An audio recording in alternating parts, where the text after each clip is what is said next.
पिछले क्लास में आप लोगों को बताए थे प्रदीप्त और अप्रदीप्त वस्तु के बारे में। आज आप लोगों को बताएंगे प्रकाश के माध्यम के अनुसार स्वरूप। ध्यान दीजिएगा,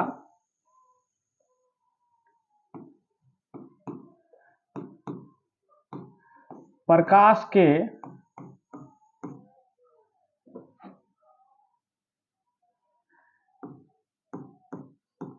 गमन करने के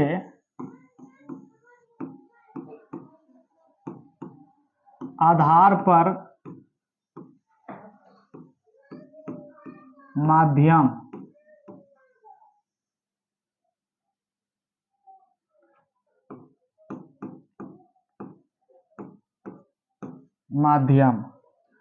तो प्रकाश के गमन करने के आधार पर जो माध्यम होते हैं, इसमें पहला माध्यम हम लोग जानते हैं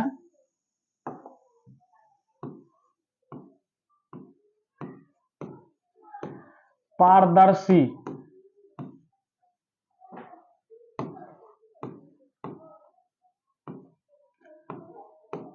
अपारदर्शी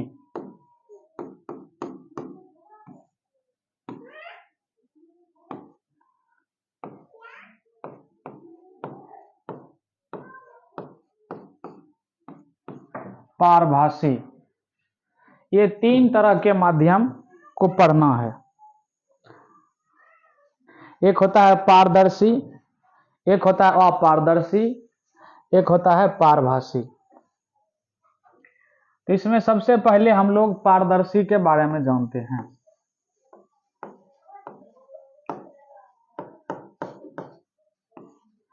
पारदर्शी किसको कहते हैं? ऐसा माध्यम जिससे प्रकाश आर पार हो जाए उसे पारदर्शी कहते हैं। जैसे हवा, कांच, जिस माध्यम से होकर प्रकाश आर पार हो जाए, यानी जिससे होकर प्रकाश आर पार हो जाएगा, उसको कहा जाता है पारदर्शी।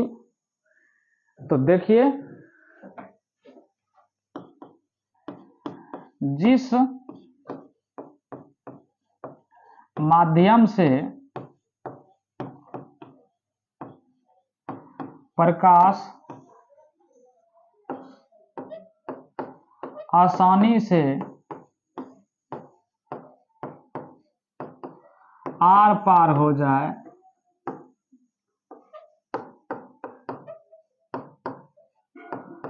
तो उसे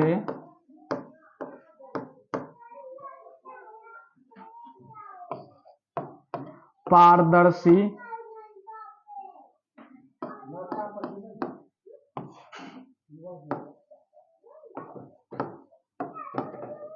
कहते हैं। तो उसे पारदर्शी कहते हैं। जैसे कांच, हवा, पानी इत्यादि। इससे जो प्रकाश जो है आर पार आसानी से हो जाता है, इसीलिए इसे क्या कहा जाता है? पारदर्शी। तो जिस माध्यम से प्रकाश आसानी से आर पार हो उसे पारदर्शी कहा जाता है। तो याद रखिएगा, पारदर्शी के उदाहरण कांच, हवा, पानी, ये सब जो है पारदर्शी है। अब अपारदर्शी किसको कहेंगे? जिस माध्यम से प्रकाश आर पार नहीं हो उसे अपारदर्शी कहेंगे। तो ध्यान दीजिएगा, अपारदर्शी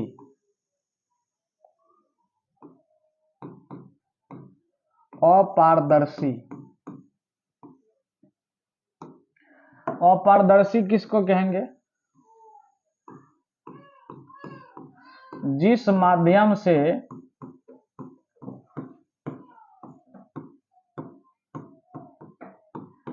प्रकाश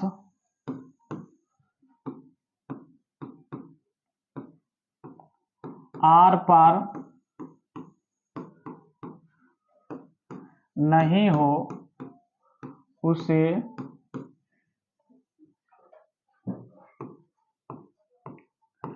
अपारदर्शी माध्यम कहते हैं।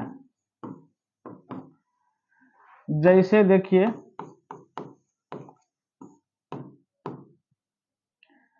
तो प्रकाश आर पार नहीं होगा, वह माध्यम बताना है।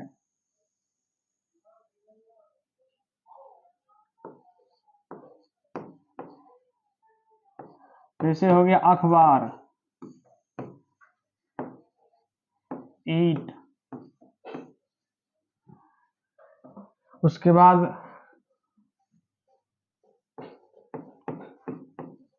मोटा कपड़ा,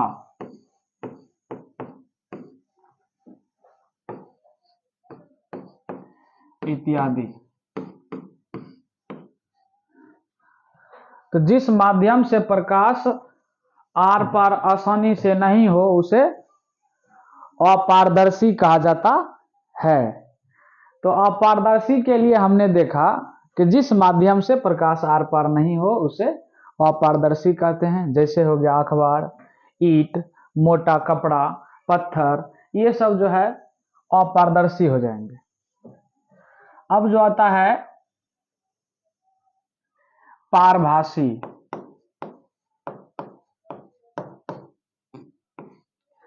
पारभासी के बारे में जानते हैं। जिस माध्यम से प्रकाश के छोटे से अंश पार हो, यानी आर पार हो, जिस माध्यम से प्रकाश के छोटे से अंश आर पार हो। कुछ प्रकाश आर पार होते हैं, कुछ नहीं।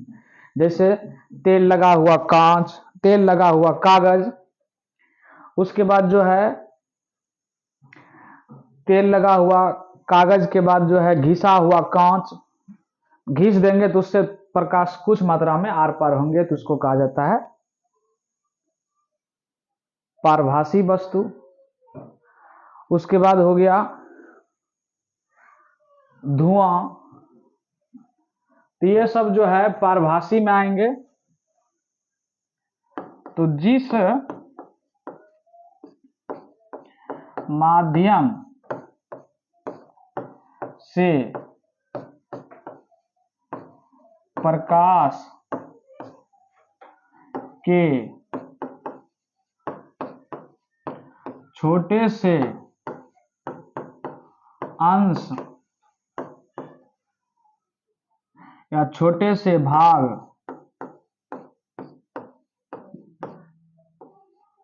आर पार हो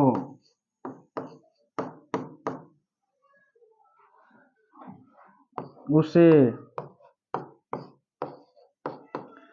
पारभासी वस्तु कहते हैं।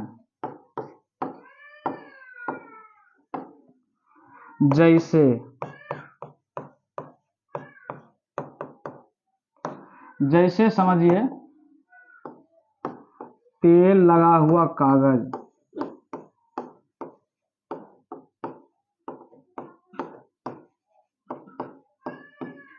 तेल लगा हुआ कागज, घिसा हुआ कांच,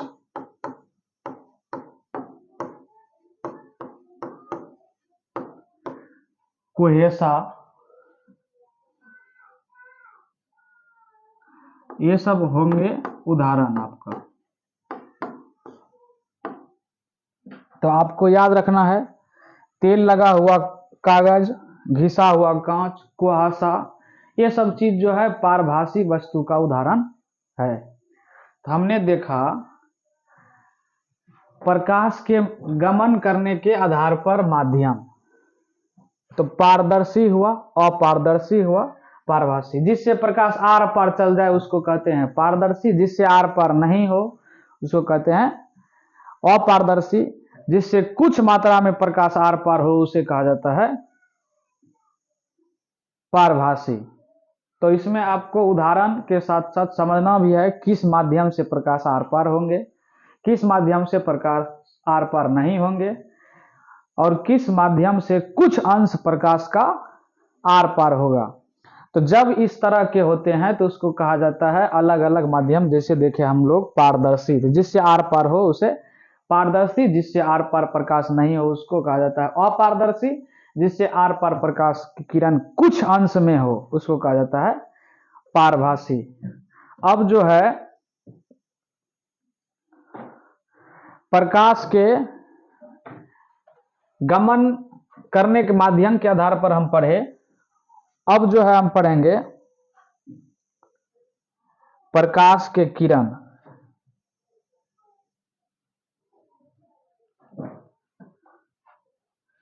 यानी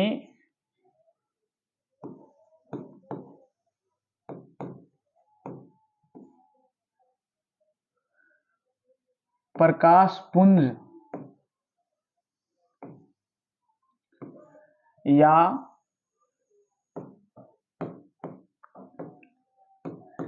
किरण पुंज।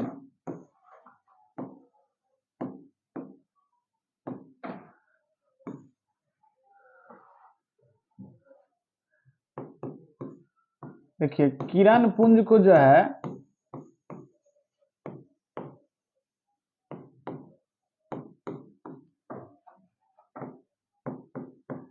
तीर चिन्ह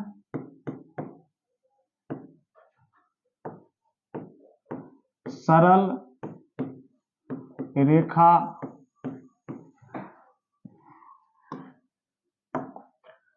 ऐसे करके के रूप में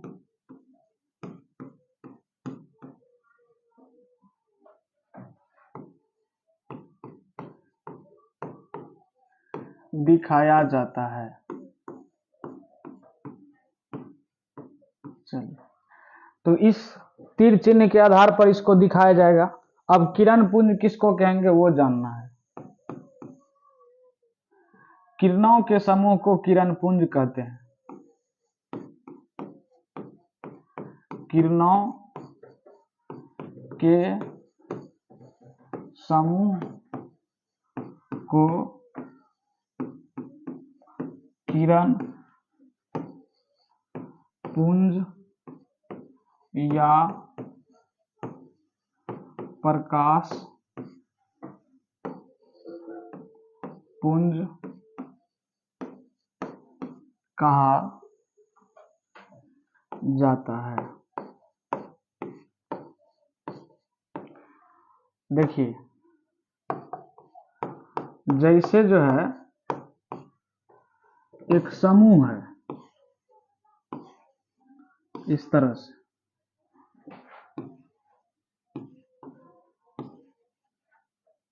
एक समूह बन गया इस तरह से।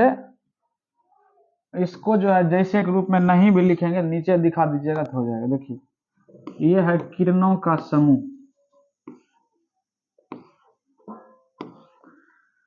ये हो गया किरणों के समूह। तो किरणों के समूह को हमने देखा क्या कहा, यानी किरणों के समूह को क्या कहते हैं किरण पुंज या प्रकाश पुंज। तो किरणों के समूह को किरण पुंज या प्रकाश पुंज कहा जाता है। इसमें हमको जानना है कि किरण पुंज जो है किस किस रूप में हो सकते हैं। तो सबसे पहले जानते हैं कि किन किन रूप में हो सकते हैं। तो पहले किरण पुंज जो होता है तीन प्रकार के होते हैं। एक होता है समांतर किरण पुंज, अपसारी किरण पुंज और अभिसारी किरण पुंज। तो समांतर किरण पुंज, अपसारी किरण पुंज और अभिसारी किरण पुंज। तो हम लिखेंगे, ध्यान दीजिएगा, किरण पुंज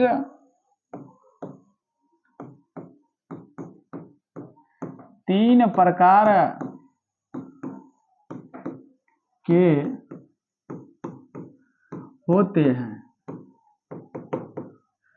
अब कौन कौन होता है उसको जानना है।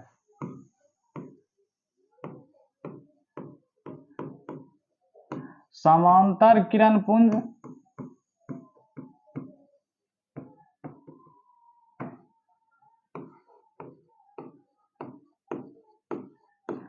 अपसारी किरण पुंज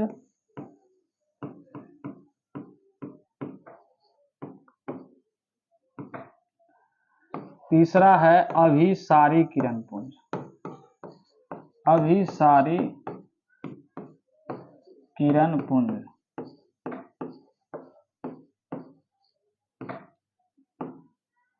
किरण पुंज कितने प्रकार के?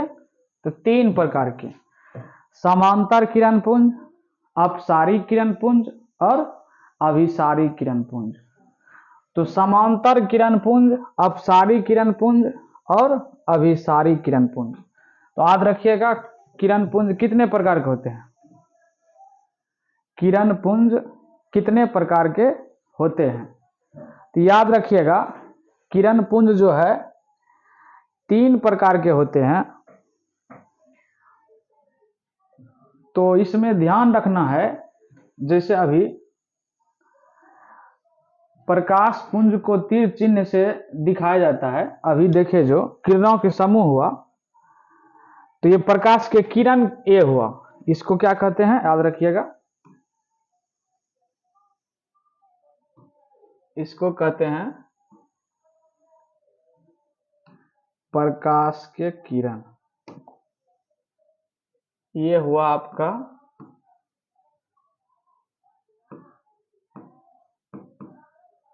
प्रकाश किरण, याद रखना है।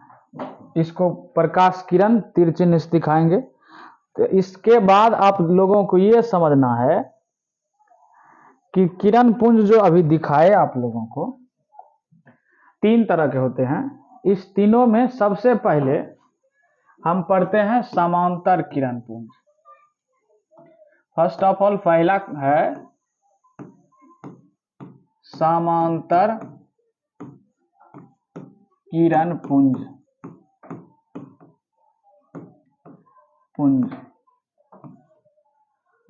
तो यानी किरण पुंज के समूह जब समांतर हो, यानी किरणों का ऐसा समूह जिसके सभी किरण एक दूसरे के समांतर हो, उसे समांतर किरण पुंज कहते हैं।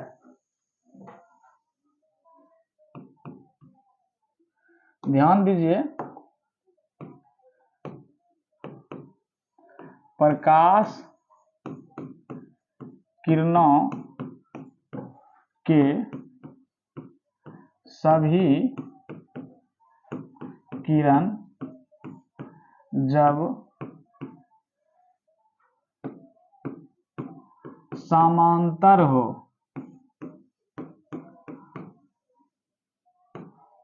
तो उसे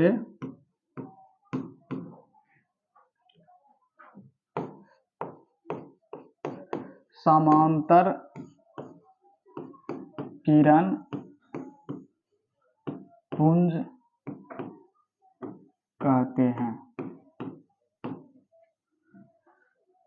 तो देखिए, जिस किरण पुंज के सभी किरणें समांतर हो उसे समांतर किरण पुंज कहते हैं। देखिए ये किरण है, अब इसमें तीर चिन्ह लगा देंगे। ये जो है इस किरण का सभी किरणें समांतर है, ये हो गया समांतर किरण पुंज। जिस किरण पुंज के सभी किरणें समांतर हो उसे समांतर किरण पुंज कहते हैं। या प्रकाश किरणों के सभी किरण समांतर हो तो उसे समांतर किरण पुंज कहते हैं, या ये भी कह सकते हैं। और इसके सब के बीच की दूरी समान होती है, आप रख सकते हैं समांतर किरण में 2 किरणों के बीच के दूरी समान होते हैं। समांतर किरण पुंज के बीच की दूरी जो होते हैं, यानी समांतर किरण के दो किरणों के बीच की दूरी हमेशा क्या होंगे? समान। कहा है कि सरल रेखा में प्रकाश गमन करती है तो बीच की दूरी हमेशा समान होंगे। तो याद रखना है इसको। समांतर किरण पुंज, प्रकाश किरणों के सभी किरण जब समांतर हो तो उसे समांतर किरण पुंज कहते हैं। चलिए अब पढ़ेंगे, देखते हैं कौन है अपसारी। अब पढ़ेंगे अपसारी किरण पुंज।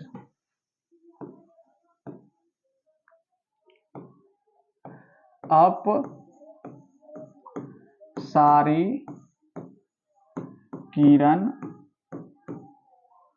पुंज। चलिए, अपसारी के नाम से ही स्पष्ट होता है। अपसारी, अपसारी एक होता है, एक होता है अभिसारी। तो ध्यान दीजिएगा, जिस किरण पुंज के सभी किरणें एक बिंदु से निकलकर विभिन्न दिशाओं में फैलती है उसको कहा जाता है अपसारी। और अपसारी किरण पुंज का दूसरा नाम याद रखना है आप लोगों को, असंतृप्त किरण पुंज। तो इसका दूसरा नाम भी है या असंतृप्त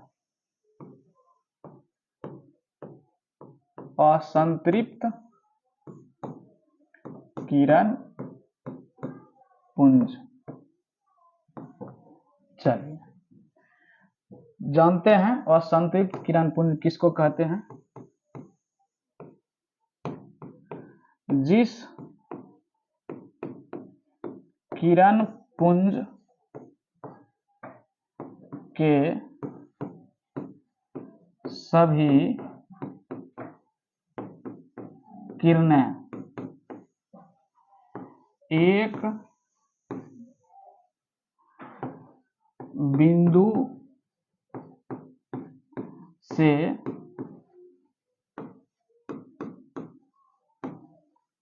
निकलता हुआ प्रतीत होता है तो उसे अपसारी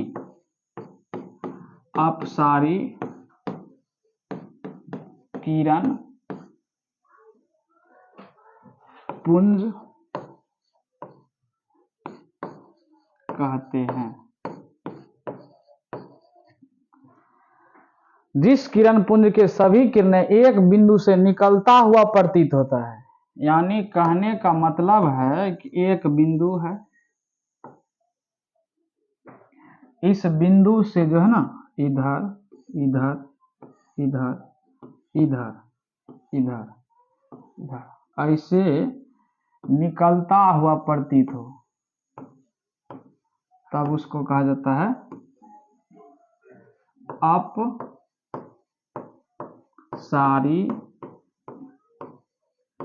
किरण पुंज। तो जिस किरण पुंज के सभी किरणें एक बिंदु से निकलता हुआ प्रतीत होता है उसको कहा जाता है अपसारी किरण पुंज। इसका ठीक उल्टा, जिस किरण पुंज के सभी किरणें एक बिंदु पर मिलता हुआ प्रतीत हो, इसमें निकलेगा और एक बिंदु पर आता हुआ या मिलता हुआ प्रतीत हो तो उसको कहा जाता है अभिसारी। अभिसारी का मतलब अवसरित होना एक बिंदु पर, तो उसको कहा जाता है अभिसारी। चलिए देखते हैं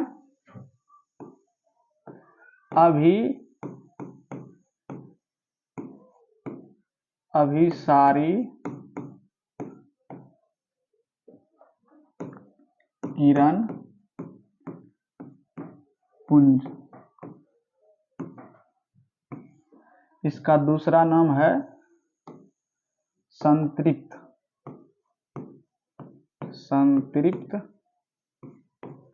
किरण पुंज या प्रकाश पुंज। तो जिस किरण या ऐसा किरण पुंज जो एक बिंदु पर जाके अपसरित हो या मिलता हुआ प्रतीत होता हो तो उसको क्या कहते हैं? अभिसारी। लिखेंगे जिस किरण पुंज के सभी किरणें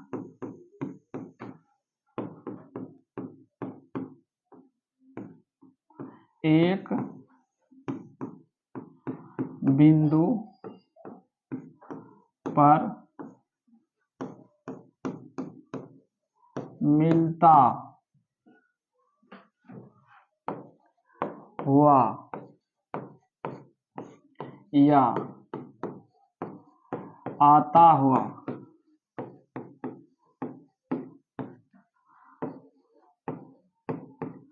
प्रतीत होता है तो उसे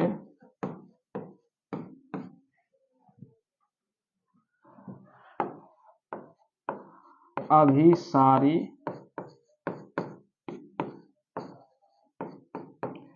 किरण पुंज कहते हैं। अभिसारी किरण पुंज किसको कहेंगे? तो जिसका एक बिंदु पर मिलता हुआ प्रतीत हो, यानी ये एक बिंदु है, अब जो है सब किरण इस बिंदु पर आएगा। देखिए इधर से आएगा, इधर से, इधर से, इधर से, इस बिंदु पर जो है ना मिलता है, जिसको कहते हैं अभिसारी। अभिसारी, अभिसारी किरण पुंज। एक बिंदु पर आता हुआ प्रतीत होगा तो उसको क्या कहा जाता है? अभिसारी किरण पुंज। उसके बाद जो होता है, हमने देखा किरण पुंज के रूप में, तो अब समझना है कि किरण पुंज के रूप जो देखे कि तीन तरह देखे। क्या क्या देखे? सबसे पहले समांतर, उसके बाद देखे अपसारी, उसके बाद देखे अभिसारी। अब जो है देखेंगे प्रकाश के परावर्तन। तो प्रकाश के परावर्तन के बारे में जानना है, अब पढ़ना है प्रकाश के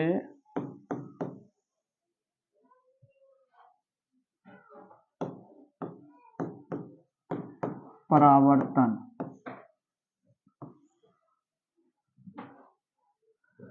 किसी समतल सतह से प्रकाश जब टकराती है, किसी समतल सतह से जब प्रकाश टकराती है, तो जिन नियमों का पालन करके वह सतह से लौटती है या सीधा लौटती है या टकराकर किसी सतह से लौटने की प्रक्रिया को ही क्या कहते हैं? प्रकाश का परावर्तन।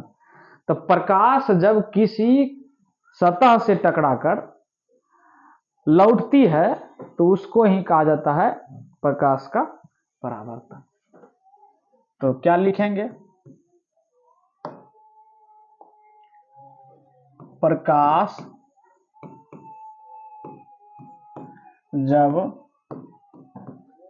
किसी सतह या किसी समतल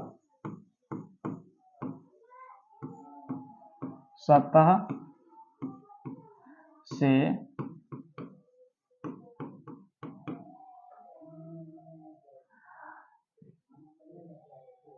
लौटती है तो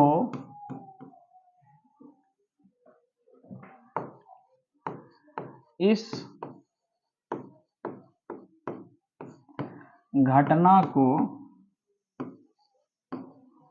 प्रकाश के परावर्तन कहते हैं।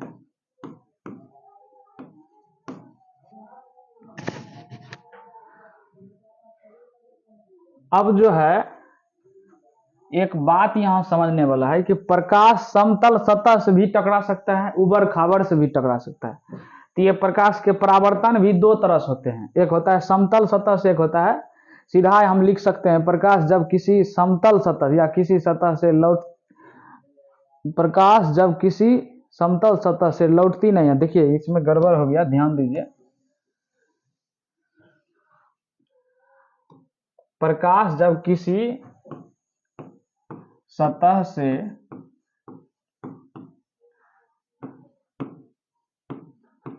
टकराकर लौटती है तो उसे प्रकाश के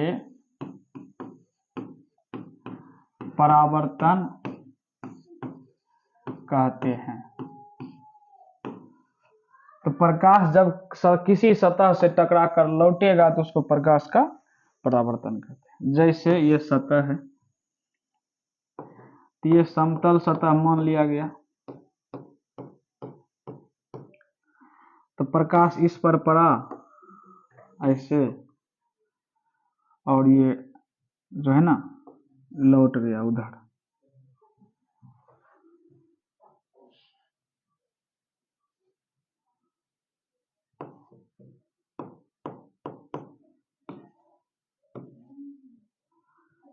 ध्यान दीजिएगा, एक नॉर्मल खींचे, इसको बताएंगे कि ये जब आती है तो इसको कहते हैं आपतित किरण।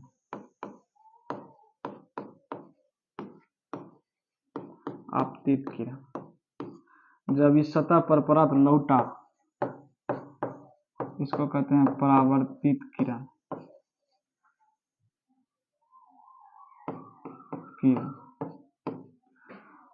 तो ये समतल सतह पर लौटा, ध्यान दीजिएगा यहां।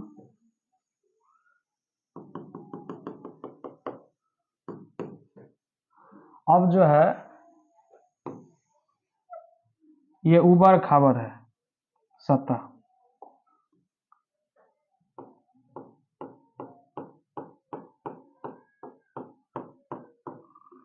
इस सतह पर से अब जो है प्रकाश का परावर्तन होगा। देखिए इस पर पड़ा,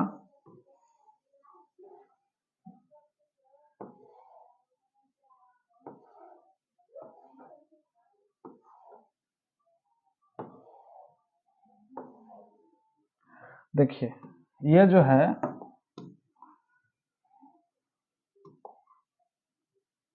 इस पर पड़ा, इस पर पड़ा, इस पर पड़ा, इस पर पड़ा, अब जो है लौट करके इधर गया। ठीक है, तो ये हुआ आपतित किरण, ये भी हुआ आपतित किरण। ध्यान दीजिए यहां, आपतित किरण।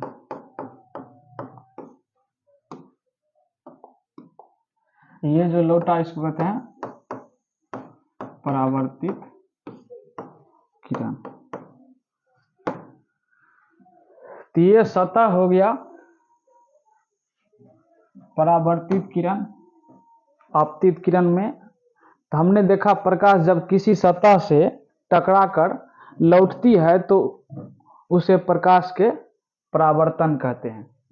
तो प्रकाश के परावर्तन भी दो तरह से होते हैं, एक होता है नियमित, एक होता है अनियमित। जब किसी समतल सतह से होंगे तो क्या होगा, जब किसी उबड़ खाबड़ सतह से होगा तो क्या होगा। तो इसमें जानना है कि प्रकाश के परावर्तन भी दो तरह के होते हैं। अब जानना है हमको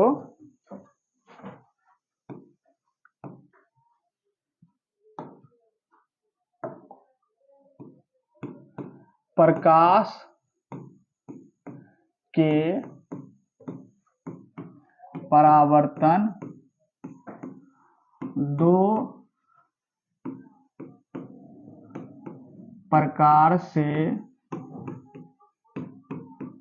होता है। प्रकाश के परावर्तन कितने प्रकार से होते हैं? दो प्रकार से। तो ध्यान दीजिएगा, नंबर 1 है नियमित प्रकाश के परावर्तन। दूसरा होता है अनियमित प्रकाश के परावर्तन। तो नियमित और अनियमित। तो आप पहले पढ़ेंगे नियमित प्रकाश के परावर्तन। तो नियमित प्रकाश के परावर्तन, जब समतल सतह से प्रकाश के परावर्तन हो तो उसको कहा जाता है नियमित प्रकाश के परावर्तन। जब उबड़ खाबड़ सतह से प्रकाश का परावर्तन हो तो उसको कहा जाता है अनियमित प्रकाश के परावर्तन।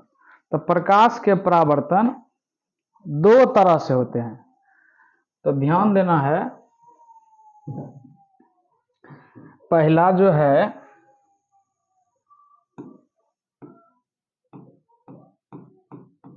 नियमित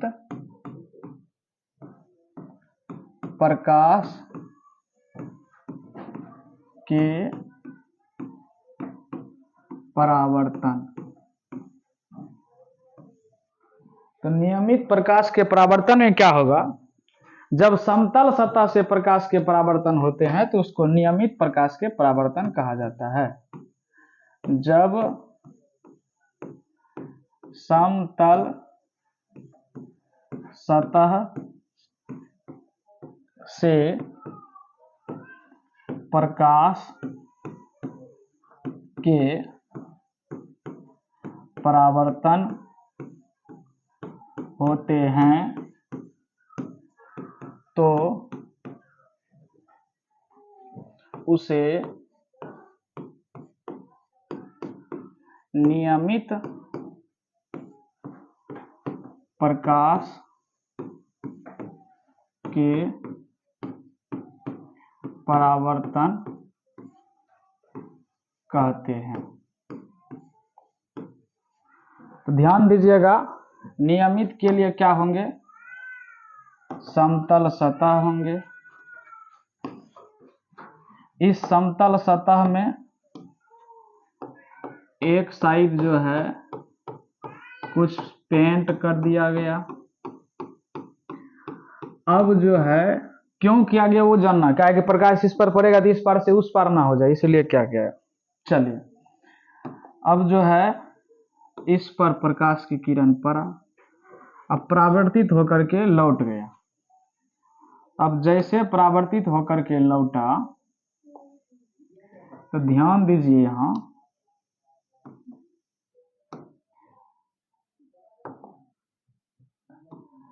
इसमें देखिए,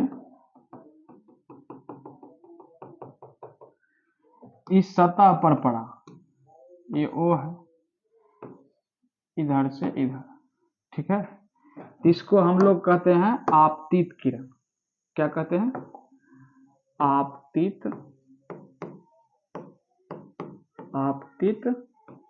किरण, ठीक है। जो सतह पर पड़ा इसको कहते हैं परावर्तित किरण।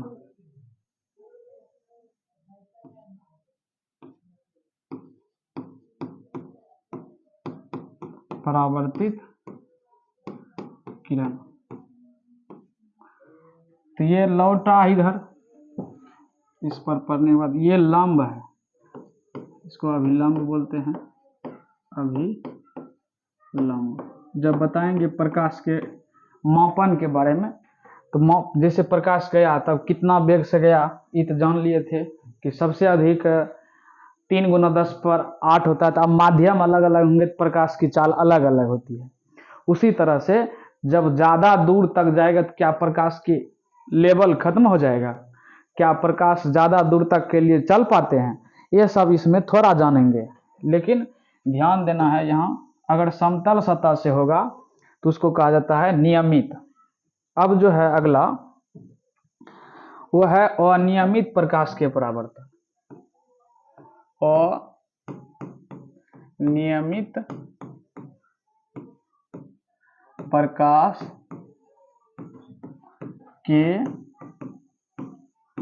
परावर्तन। अनियमित प्रकाश के परावर्तन, तो ध्यान दीजिए, अनियमित अभी तुरंत बताए हैं। जब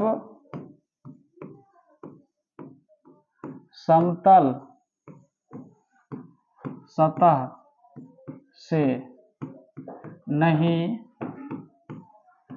प्रकाश का परावर्तन हो, यानी समतल सतह से प्रकाश का परावर्तन नहीं हो, यानी ये समतल सतह के लिए बात कर रहा है। उबड़ खाबड़ भी लिख सकते हैं, ध्यान दीजिए, इसको ऐसे भी लिखा जा सकता है, उबड़ खाबड़। जब प्रकाश के परावर्तन उबड़ खाबड़ सतह से हो तो उसे अनियमित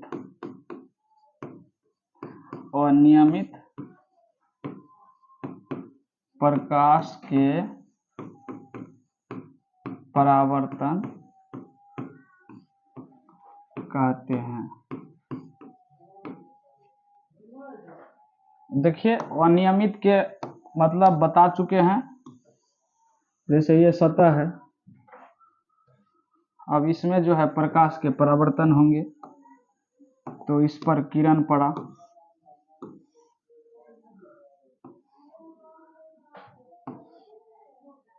ये ऐसे गया, ये ऐसे गया,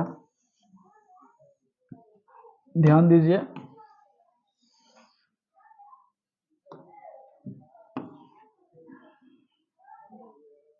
समतल सतह से नहीं ना, इसमें देखिए, इस पर प्रकाश किरण पड़ा, इस पर पड़ा, ये पड़ गया, ठीक है। अब जो है ये परावर्तित होकर के इधर लौटा, ऐसे ऐसे ऐसे, तो परा ऐसे लौट गया ऐसे। देखिए यही है, इधर जा रहा है, इधर पेंट कर दीजिए।